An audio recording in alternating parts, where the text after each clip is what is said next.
Breaking news చూస్తున్నాం. మహారాష్ట్రలో జరిగిన ఘోర రోడ్డు ప్రమాదంలో కుమరంభీం ఆసిఫాబాద్ జిల్లా కాగజ్ నగర్కు చెందిన 4 వ్యక్తులు ప్రాణాలు కోల్పోయారు.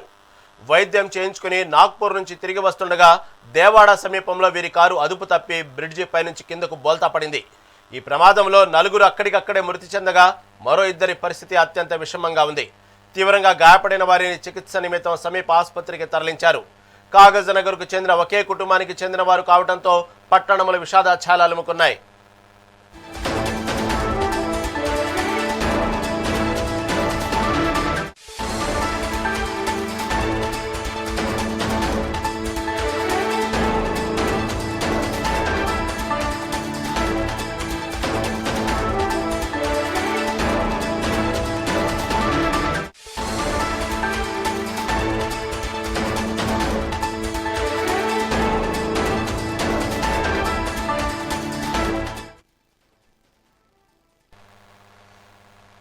మహారాష్ట్రలో జరిగిన ఘోర రోడ్డు ప్రమాదంలో కుమరంభీం ఆసిఫాబాద్ జిల్లా కాగజ్ నగర్కు చెందిన 4 వ్యక్తులు ప్రాణాలు కోల్పోయారు. దీని గురించి మరింత సమాచారం మా ప్రతినిధి నరేష్ అందిస్తారు.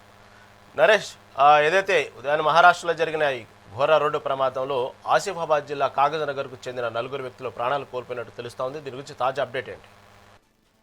Thank you Rahim. ఇటు అర్ధరాత్రి మహారాష్ట్ర సరిహద్దులో ఘోర రోడ్డు ప్రమాదం చోటు చేసుకుంది. కాజ్నగర్కు సంబంధించినటువంటి ఒకే కుటుంబానికి చెందిన 4 మహిళలు ఈ ప్రమాదంలో దుర్మరణం చెందారు. మరి ఈ ఘోర రోడ్డు ప్రమాదంతో కాజ్నగర్ పట్టణంని తీవ్ర విషాదం నెలకొందని చెప్పవచ్చు. కాజ్నగర్ పట్టణం నిజాముద్దీన్ కాలనీకి చెందినటువంటి ఆటో డ్రైవర్ జాకీర్ కుటుంబ సభ్యులు బంధువులతో కలిసి వైద్యం కోసం ఇటు మహారాష్ట్రలోనే నాగ్పూర్కు వెళ్లారు. చికిత్స పనులు పూర్తయిన తర్వాత తిరుగు ప్రయాణంలో మహారాష్ట్ర సరిహద్దులోని దేవాడ బ్రిడ్జి సమీపానికి రాగానే వీరు ప్రయాణిస్తున్నటువంటి కారు అదుపు తప్పింది. ఒక్కసారిగా కారు బ్రిడ్జి పై నుంచి కిందకు పడిపోవడంతో ఘోర ప్రమాదం సంభవించింది. ఆ అదుపు తప్పినటువంటి కారు బ్రిడ్జి పై నుంచి కిందకు దూసుకుపోవడంతో కారులో ఉన్నటువంటి సల్మా బేగం, షబ్రీం, అఫ్జా బేగం, సహారా అనే 4 మహిళలు అక్కడికక్కడే ప్రాణాలు వదిలారు. మరి ఈ ప్రమాదంలో ఇటు ప్రాణాలు కోల్పోయిన 4 మహిళలతో పాటు మరికొంతమంది ఉన్నట్టుగా ఉన్నది. వారికి సంబంధించి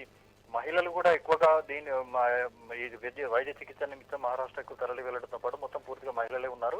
ఇటు మిగిలిన వారికి తీవ్ర గాయాల పాలయ్యారు. మరి వారు గాయాల పాలైనటువంటి వారిని సమీపంలో ఉన్నటువంటి చంద్రపూర్లోని ప్రైవేటు ఆసుపత్రికి తరలించారు. ప్రస్తుతం వారు ఐసీయూలో చికిత్స పొందుతున్నారు. వైద్యులు వారి పరిస్థితి విషమంగా ఉందని చెప్తున్నటువంటి పరిస్థితి ఉంది. ఇప్పుడు ఒక్కసారిగా ఒకే కుటుంబానికి సంబంధించినటువంటి 4 మరణించడంతో నిజాముద్దీన్ కాలనీలో విషాద ఛాయలు అలుముకున్నాయి.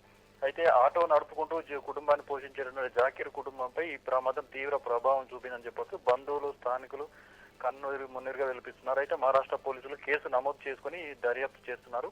అయితే ప్రమాదానికి అతివేగమే ప్రధాన కారణం అని చెప్పేసి ప్రాథమికంగా ఇప్పుడు నిర్ధారించారు. దీనికి సంబంధించి కేసు నమోదు చేసుకుని దర్యాప్తు చేపట్టారు రహీం.